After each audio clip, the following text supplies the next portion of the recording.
Apparently this thing just comes off like that. But the other day I wanted to go to the shops and I started the car as I would normally do, let it do its own cold start thing and then finish. Then while I was in the house, and I couldn't hear the car idling. So I came outside just to check what's happening, and the car was off. And I didn't know what was happening, and it got me worried. Then I started the car again and actually sat in the car, well, to see what's happening.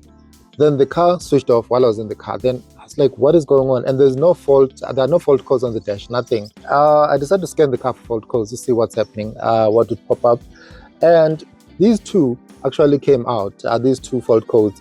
They popped up on the scanner. And I read up on them because now I need to understand what's happening, why these fault codes, because this car has never done this before. From what I could tell, it's one of two things, but one thing is causing the other fault. Based on my research, it turns out the fault is actually this module here. So this is a bypass valve on the supercharger. So what it does, when the car is at wide open throttle, then this flap actually closes to build boost into the engine. Then when you let off, then it opens to release that pressure into the supercharger and then back into the engine. But then now it looks like my valve is either stuck opened, because sometimes when I'm driving, the supercharger one would be there, and then sometimes it disappears completely. So I'm not sure what is happening. My theory though is that a few months ago, the plastic supercharger bleeder screw that was here, it was actually leaking a lot of coolant. So this coolant would go in here and it would gather under there. So there was a lot of coolant, which there's a possibility that most of the coolant that was sitting here could have gotten into this module here, or this little part. And as a result, this could have been corroded, or somehow it got water for whatever reason. Because if there's a lot of coolant sitting in the valley here, definitely that coolant can seep through into the system under here. That's my theory. Other than that, maybe the system is dead, it needs to be replaced. So I'm gonna do a couple of tests just to see if the part is completely dead, or it just needs to be reset or something like that. I'll check the wires, the connectors that are coming into the part, and I'll check the part as well for any power. So there should be power in the system, well, in the part itself, and there should be power on these wires that are coming into the part here. So I'm gonna do an output test using VCDS to hear if that flap actually opens or not. If it opens and closes, then I would know the flap works. But the question is it working correctly? Let me hook up VCDS and see if I can do a test on this thing. I've got a computer, I've got VCDS connected. So let me start my first test to see if that flap actually works. But before I do that, I need to open this snorkel or this cover thing. There are 4 T30 bolts or screws that I need to remove.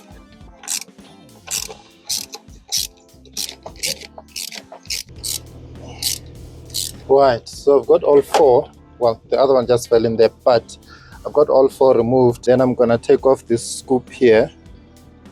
It should easily just come off. Okay, I'll just try and remove it. Oh.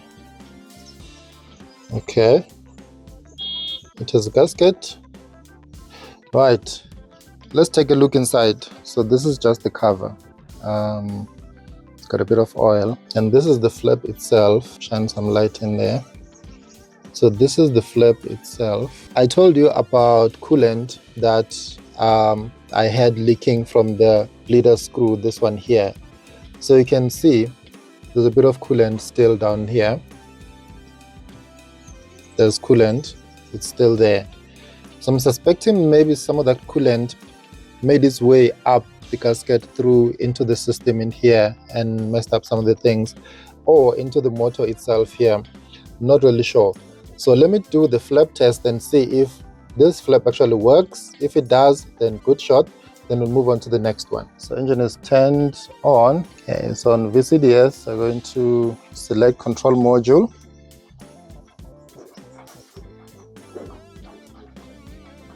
And then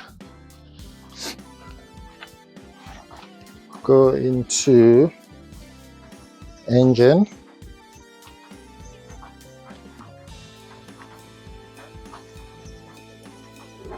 then go into output tests. Then what I'm going to do is on the drop down, I'm going to select the intake manifold runner control flap. Then I'm going to run that to see if that actually works. I don't think it's working. I don't think it's working. Correct me if I'm wrong. With the noise that's currently happening inside the motor should be running like on and off, I think, and then closing and opening the flap at the same time. That's my theory, but if it's not working, that means there's something wrong with the teeth inside the motor. Okay, so let me stop this test. Definitely the flap motor is not working, but I'm not sure but it looks like it's the motor itself. So that means the next step for me would be to remove this from the supercharger so that I can have a look at it and inspect it. Hopefully it will make sense. The one thing that I noticed after removing that snorkel cover thing, there's a bit of water residue here, a bit of greenish stuff. Not sure if it's water or what's going on. So same 3 T30 screws that I need to remove. But before I do that, I'll just close this thing so that nothing falls in here. Then I'll do my 3 T30 and then remove the whole motor. But anyway, to remove this motor, I needed to remove the cover. So before this thing comes off, I'm going to remove the plug, the connector. Okay, here's the connector or plug. Then the motor should essentially just lift up. Ooh, looking at this thing, so this is the famous bypass valve for the supercharger. It's a Siemens VEC product. Looks like it's OEM from factory 2010. So this is the original one that came with the car. And I am seeing a bit of oil inside. In here it's a little bit black with a bit of oil. Same this side as well. There's a bit of bent oil in there.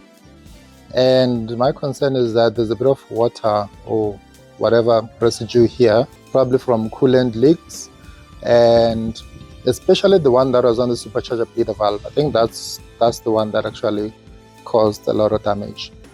And there's another gasket here between the snorkel, the cover thing, and this metal part. So it's orange, you can see it through there. And I think looking at this thing, when I do this, it seems to move back. But the second test that I'm going to do, you'll notice there are pins in there from this side to this side. So it's 1 up to 5. So I'm going to test pin number 4 and 5 to see how much ohm, how many ohms do I get from there. I should get between 2.4 and 4.6. So if I get anything more than that, that means this motor is dead. I need to get a new one. If I get between 2.4 and 4.6, that means the motor is good. But then what could be the problem? So let's test this out and see how much power we get out of these 2 pins. Hopefully it's going to be the right ohms. Yeah, let me get my multimeter and test this thing. All right, so I've got my digital multimeter here. I've already set it up to ohms, 200 ohms. So it must be 200. It must be ohms. If you've got one of these that is digital, even better. And I've got that. Then I'm going to set it up here so that you can actually see the numbers. We are testing pins 4 and 5, the ones on the far left, the last 2. So I should get between 2.4 and 4.6. That means the bypass valve is good if I get those. Right, so let's see. You can see it's fluctuating, but it's sitting around 4.6, 4.6. So this is the maximum spec. So it's within spec, but the higher level or the higher number of the spec, well, it went to 4.7. I might need to get a new one soon, but this one looks like it's still okay. And again, you must perform this test while the car is cold and while the actual unit is also cold. I would say the unit is still good, but looks like I might need to get a new one soon, because it works intermittently. It works and then at other times it doesn't work. So looks like I might need to get a new one. There's a lot of residue here that looks like water. And inside the supercharger there's nothing. It looks a little bit clean actually in there. So looks to be quite clean. Nothing there, maybe like a bit of residue, but yeah, so my concern is also this, because I can see there's oil here. I don't know if there should be oil here or not. Maybe it's due to when my PCV failed and I had a bit of a problem. So maybe let's try and clean this off. Yeah, by the looks of things, I might need to get a new bypass valve. In this snorkel here as well, it looks to be okay, not too hectic. So I'm also going to be cleaning this area here, this mating surface, because I think that's where maybe we're losing a bit of boost or a bit of power. So ideally today is to diagnose and see what the issue is, and I'll clean all these parts. Hopefully this will help in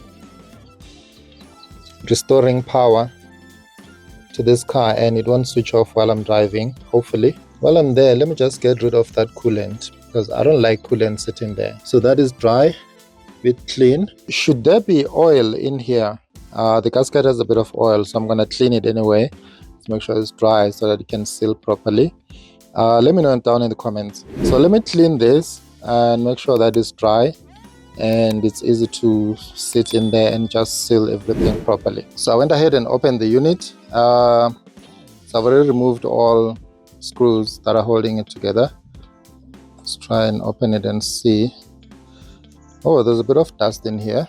Not sure if that's normal. Okay, so let's put the cover down.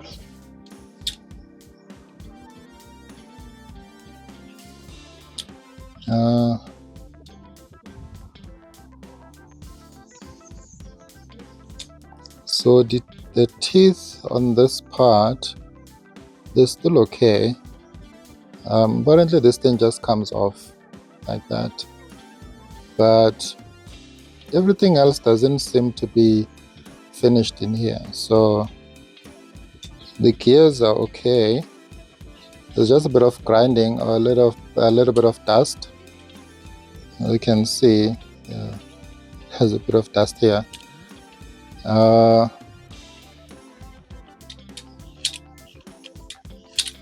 I'm not sure, so I'm just gonna put it back together and drive the car, but hopefully the car will be fine.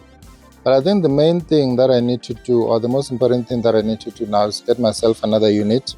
All right, let's put it back together and put it back on the car and see if the car will start or drive any better today. So let's go back in and hopefully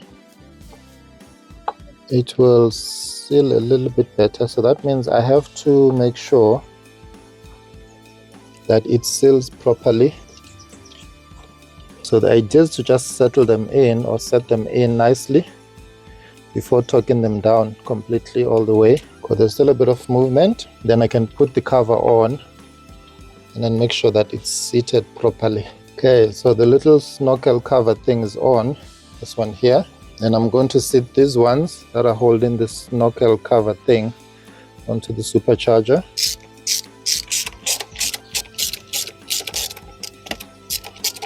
Okay, so before I sit these four all the way down, I need to tighten these ones first.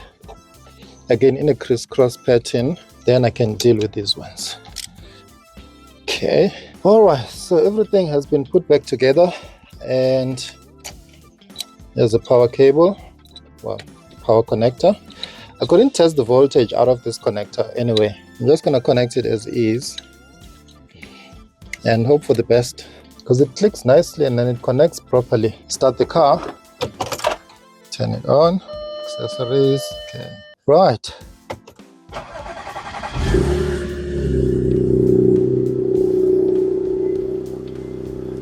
Okay, it started quicker than it would normally.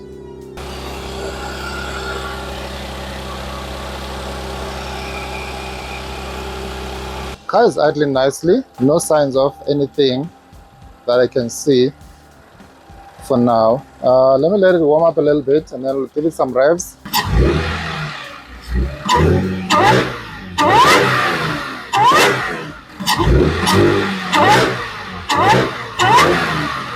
So out of interest, I disconnected the bypass valve. You can see it's off the car. There's the plug, it's disconnected, and I wanted to see if I'll get a supercharger wind, because when I read up online, apparently when it's disconnected, if it's dead, then you get a wind back. Okay. So also get an EPC light while you're at it. So which means once it's disconnected, then it throws a fault code. But let's drive the car and see.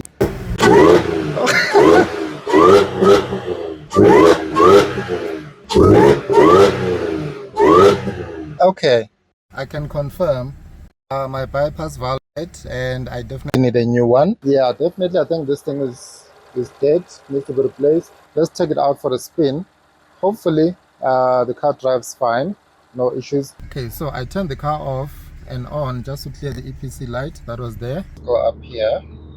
I'm gonna send it.